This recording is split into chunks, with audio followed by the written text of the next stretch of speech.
আসসালামু আলাইকুম। প্রিয় দর্শক, মাস ৬ থেকে ৭ আগে এই মানচিত্র চ্যানেলেই একটি কন্টেন্ট করেছিলাম, যার শিরোনাম দিয়েছিলাম প্রতারণার বিপ্লব। যদিও বিপ্লব শব্দটা আমি ইনভার্টেড কমার মধ্যে ইউজ করেছিলাম, তার কারণ ২৪-এর এই আন্দোলনকে কোনোভাবেই বিপ্লবের সঙ্গে তুলনা করা যায় না, করার কোনো প্রশ্নই ওঠে না। তো কেন এই আন্দোলন প্রতারণামূলক ছিল, বা এই আন্দোলনে আহত নিহতদের সঙ্গে প্রতারণা করা হচ্ছে, সেই কথাগুলো যখন বলা হলো, তখন অনেকেই যারা আমার শুভাকাঙ্ক্ষী তারা মনে করিয়ে দেওয়ার চেষ্টা করলেন, সতর্ক করে দিলেন যে এই মবের সময় এসে এই ধরনের বক্তব্য দেওয়া বা শিরোনাম করা একেবারেই ঠিক হয়নি। আবার যারা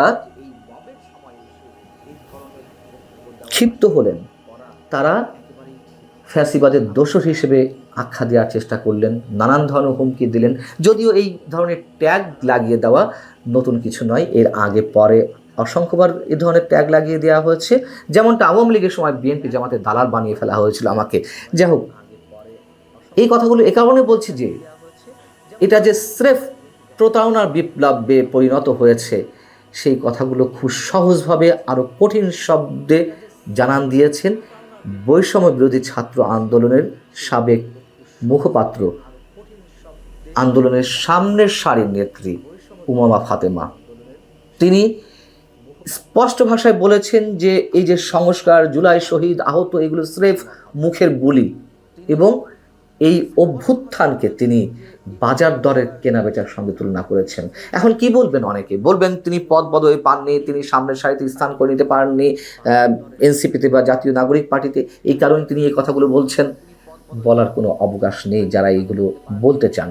তার কারণ উমামা ফাতেমা শুরু থেকেই বৈষম্যবিরোধী ছাত্র আন্দোলনের ব্যানার থেকে কোনো ধরনের রাজনৈতিক দল গঠনের বিরোধিতা করেছেন।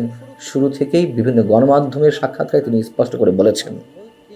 এবং উমামা ফাতেমার সঙ্গে যখন আমি একাধিকবার কথা বলেছি, 1-to-1 সরাসরি কথা বলেছি, আমি তখনই বুঝতে পেরেছি উমামা ফাতেমার এই সংগঠনে থাকার বা টিকে থাকার কোনো ধরনের সম্ভাবনা নেই। তাকে এখান থেকে সরে আসতেই হবে। তার কারণ তিনি যথেষ্ট একজন প্রগতিশীল মেয়ে, ছাত্র ফেডারেশন করা মেয়ে, এবং এটা তো সত্য কথা, ২৪ আন্দোলনে অনেক প্রগতিশীল ব্যক্তি, প্রগতিশীল মানুষেরা শরিক হয়েছিলেন। আওয়ামী লীগের বিরুদ্ধে দীর্ঘ বঞ্চনা, দীর্ঘ নিগ্রহের শিকার হতে হতে দীর্ঘদিনের পুঞ্জীভূত ক্ষোভ থেকে এই আন্দোলনে অংশ নিয়েছিলেন। অনেক আওয়ামী পরিবারের সন্তানও তো অংশ নিয়েছিলেন। তো উমামা ফাতেমা তো অংশ নেবেনই, খুব স্বাভাবিক। এবং কথা বলার সময় তিনি আমার কোনো প্রশ্নের উত্তর দিতে পারেননি। তাকে যথেষ্ট হতাশাগ্রস্ত মনে হয়েছে, কিন্তু কথা বলতে পারেননি। কেন? তখনও তিনি সেই সংগঠনের মধ্যে ছিলেন, তিনি কনফিউজড ছিলেন আসলে কি করবেন না করবেন। এবং পরে এসে বিস্ফোরণটি ঘটল। এই বিস্ফোরণটি ঘটল যখন বৈষম্যবিরোধী ছাত্র আন্দোলনের কমিটি গঠন হলো গত 2 দিন আগে। তারপরে তিনি ফেসবুকে পোস্ট দিয়ে এই ছাত্র আন্দোলনের ভিতরের পরিস্থিতি, ক্ষমতার দ্বন্দ্ব, সুবিধাবাদ এবং অনিয়মের বিভিন্ন দিক একবারে খোলাসা করে দিয়েছেন। এনসিপির মুখোশ অনেকখানি খুলে ফেলেছেন। তিনি এই মন্তব্য করছেন, দলীয় লেজুর এবং প্রেসক্রিপশনের বাইরে এই ব্যানারটি যদি স্বাধীনভাবে কাজ করতে পারত, অর্থাৎ জাতীয় নাগরিক পার্টি বা এনসিপির নির্দেশনায় তো এই সংগঠনটি এখনো চলছে, তাদের কোনো ধরনের নির্দেশনা খবরদারি না থাকলে এই সংগঠনের যারা কাজ করতেন তাদের কারণে তাদের এনসিপি বা জাতীয় নাগরিক পার্টির অনেকের রাজনৈতিক ভবিষ্যৎ হুমকির মুখে পড়ত। এবং তিনি বলছেন যে তিনি এই সংগঠনের মুখপাত্র হওয়া সত্ত্বেও ফেসবুকে তার বিরুদ্ধে নোংরা প্রচারণা চালানো হয়েছে। এবং এদের সম্বন্ধে বলতে গিয়ে তিনি বলছেন যে কথিত সহযোদ্ধারা মানুষকে টিস্যু পেপারের মতো ব্যবহার করে এবং প্রয়োজন ফুরালে ছুঁড়ে ফেলতে এক মুহূর্ত নেয় না। প্ল্যাটফর্মের ভেতরের পরিস্থিতি বর্ণনা করতে গিয়ে তিনি এই সব কিছুকে বদ্ধ জলাশয় এবং পোকার মতো সুবিধাবাদীদের খেয়ে ফেলার মতন বিষয়ের সঙ্গে তুলনা করেছেন।